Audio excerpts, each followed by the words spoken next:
Hey guys, Homo back again. Welcome to day 2 in the life of the Galaxy S23 Ultra. Today I woke up at 6:01 a.m. but at the same time I was still testing my Galaxy S23, the smaller brother, which I was able to achieve a full battery life for the first time in me using any Android devices. So far still impressed with that little guy, and my day did not officially start until 8:45. That is when my smaller Galaxy S3 finally died, so I took out the SIM card and put it into my Ultra and began my day 2. Alright, so day 2 begins with me wandering in my basement as I continue this remodeling process. For breakfast, we got a nice little croissant from Whole Foods, shot on the Galaxy S23 Ultra. Photo looks amazing with a lot of detail. Looking through my email and saw a good deal on the Google Pixel 7 Pro, so decided to take a picture of that. It was initially launched at $900, but now you can get it for $813. And in addition to that, you're doubling the storage. So Pixel was one of my favorite phones of 2022, and I think there's a lot of value here at $800. Basically, you can get the Pro mod for the Google Pixel 7 at the price of the regular Galaxy S23. Lots to like in the Pixel phone. And since Samsung don't want to include charging bricks anymore, we're left to go scavenging for random charging bricks that we have around the house. Don't know a lot about charging, but this brick here says it is 65 watt max output. But for some reason, when I plug in my Galaxy S23, it's only charging at 15 watt. This one is a 20 watt fast charger, another generic brand that I bought on Amazon, so it is not the max capacity. Then we got this LG charging brick, 25 watt fast charger certified. This one is able to charge the Galaxy S23 at 25 watt. It took me a few tries to find it. Back in the old days when charging bricks were included, this wouldn't be a problem, but now I had to play around with 5 different chargers around the house before I can find the one that I can maximize the charging speed. And for today, I felt really ambitious to restore my video camera that I had from 25 years ago. I bought one of these adapter RCA to HDMI, and I'm hoping to convert these old cassette tapes to a digital format. So I just plugged some of the stuff in, but I know it's going to take some prep, and I'm about to start work. So went for a brief stroll in the morning. Super slippery and icy again. Gotta tread lightly so I don't fall. Another video shot on the Galaxy S23 Ultra.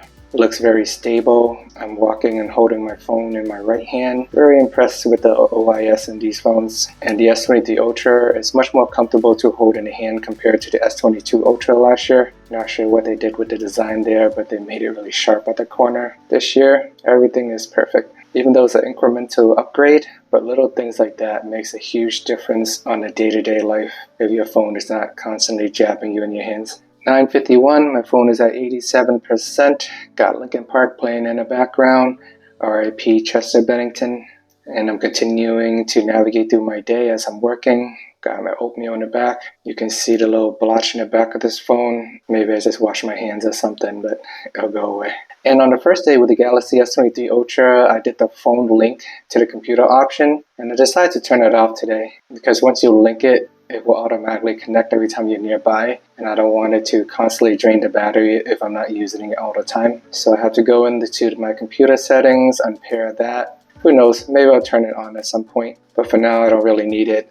I do a lot of presentations at work, so I don't want random notification popping up of my friends shouting not safe for work things. It's probably better that I unlink it. Someone did ask me in the comments if my regular Galaxy S23 have the latest update. I went to check and I did not. Still running on the January 1st version, but not sure what happened with the regular Galaxy S23. Maybe it's just adapted to my usage over a week of time, but super excited with the all day long battery life there. The Galaxy S23 Ultra, there's only been my second day using it, and battery life is not quite as powerful in terms of standby time, but we'll see how it does over a week's of time. I know people said the same thing about the Pixel initially, but it never got better for me. It pretty much stayed the same. but I was glad to see that the Galaxy S23 smaller version did improve over a week. When I need a break during the day, I just launch up my game, play it for a few minutes, just to clear my mind and give myself a break. Came across an article about how the Galaxy S23 battery is better than the S22. I can also confirm that, but I still like reading random articles just to see people's take, how they do the assessment. So I'm just reading through an article on my phone using my Ultra, glancing through it, also doing a screen recording on my Ultra as well. Long story short, S23 battery much better than S22 all across the board, the whole series. Although you can still buy the S22 today at $700, I think you're better off spending the extra $100 on the S23 if you don't want to worry about charging your phone throughout the day. 11:28 a.m. phone is at 78%. Came across another article about Android 14 and the predictive back button. Curious to see how this is going to work. I just glanced through this article quickly. Looked at some video, couldn't really tell the difference. But I think the idea behind this is when you're using your phone, sometimes you might swipe left or right and then you go back by accident and then you exit the app. Then you gotta re-enter it again. I think the idea behind this is Google might give you a preview screen or something like that, so you wouldn't always necessarily exit the app. At least that's what my theory on what this whole feature is about. But with Galaxy phones, you're not going to get these features first. If you want to try them, I don't know, maybe you can root it or something, and at some point you can get a little bit earlier. But Pixel phone is the way to go if you want these newest and greatest Android 14 features. Pixel 8 is not going to come out till October, so it's still a long way from there. In the afternoon, got some leftover pasta. Photo looking great as usual on the S23 Ultra. And then as I'm eating lunch, playing some games, got some truff hot sauce. I'm still having fingerprint issues on this phone. I don't have any screen protector on it or anything. So I'll try to do a quick demonstration. And of course, when I'm recording it, it will work perfectly.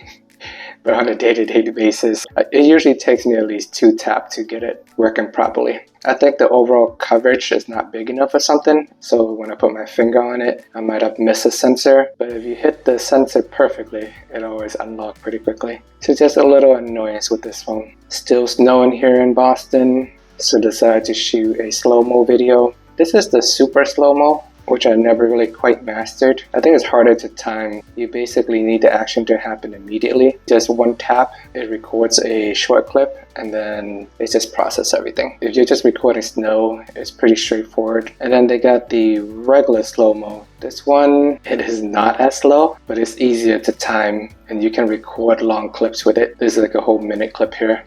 Versus the super slow-mo, if you miss the chance and capture things, then you need to redo it again. Alrighty, lunch, phone is at 71%. Launch my game again. And these phones have so many features, like these game booster mode.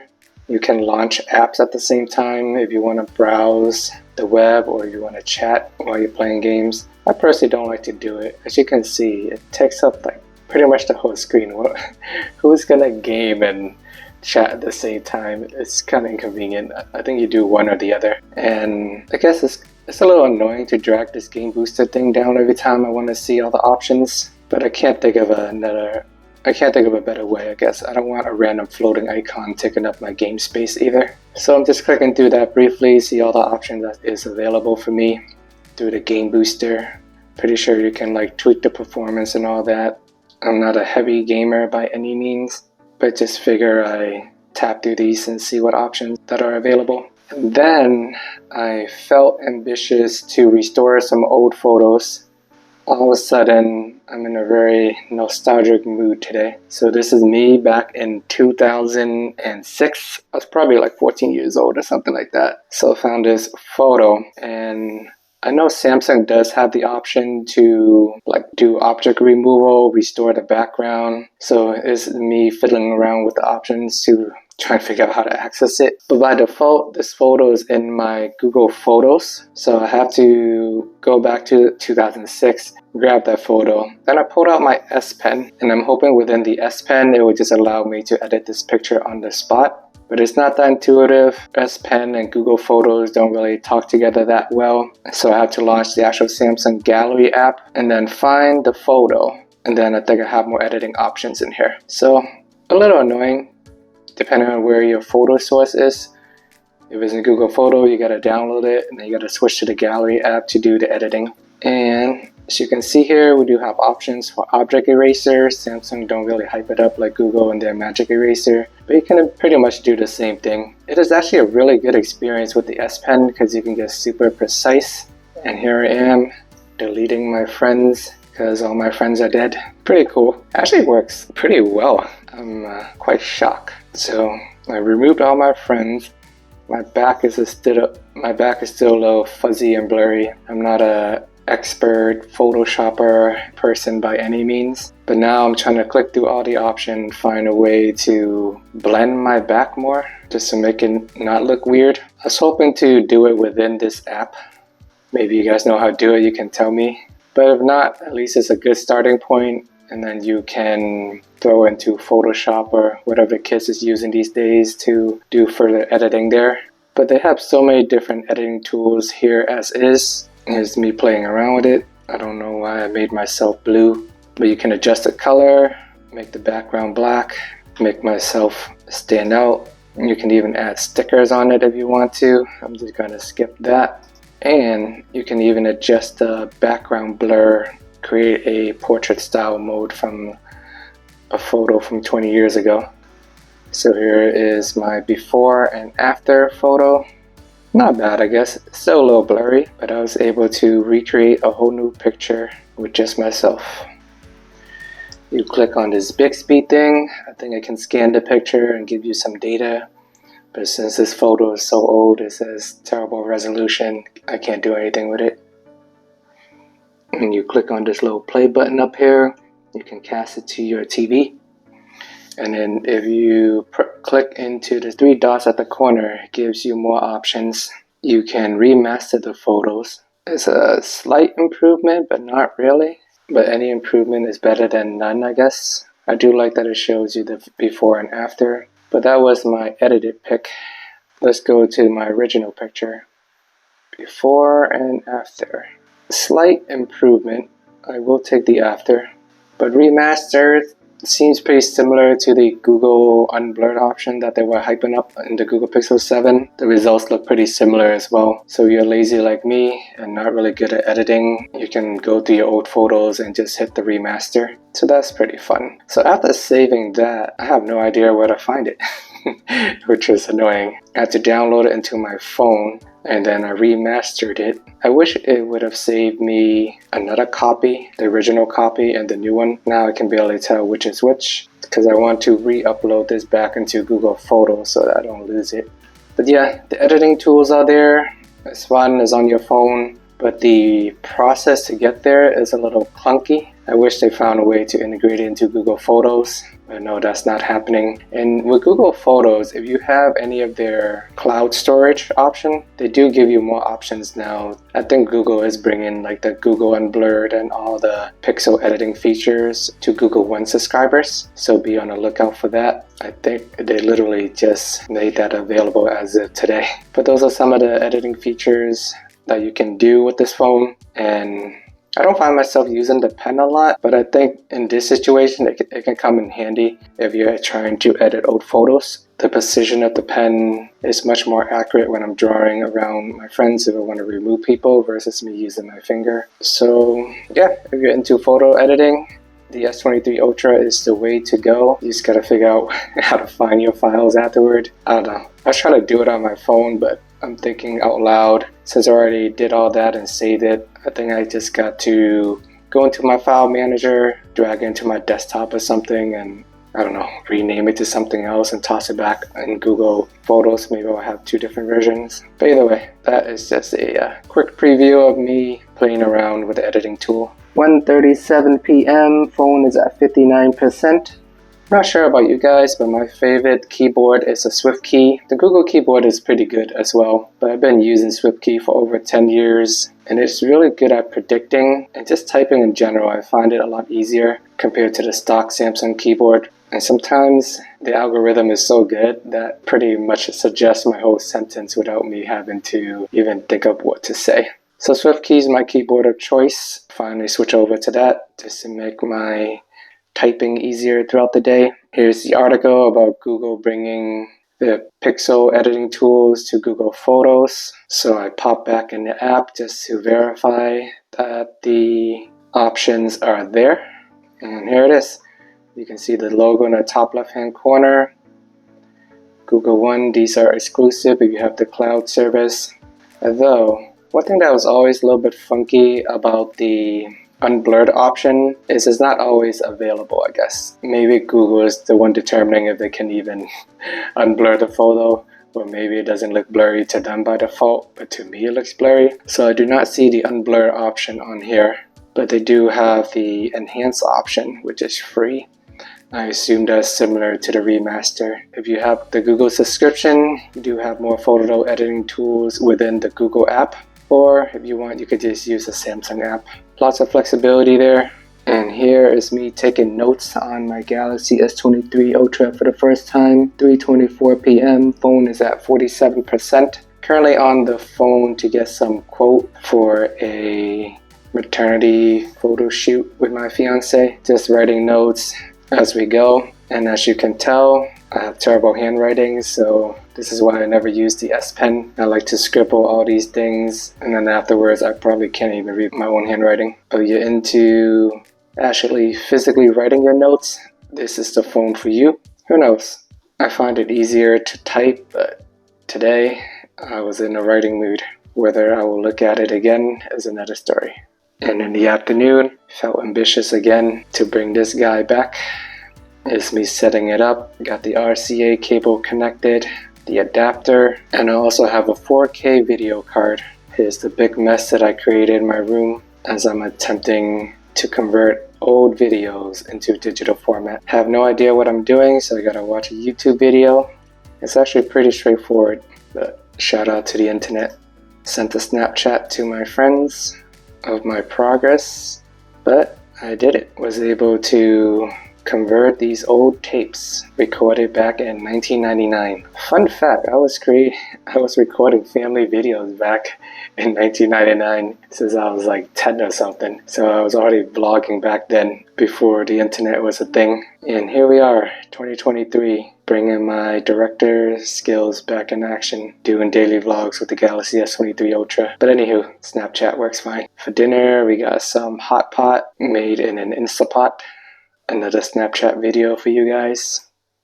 Then in the evening, went to do laundry. Here I am at the laundromat.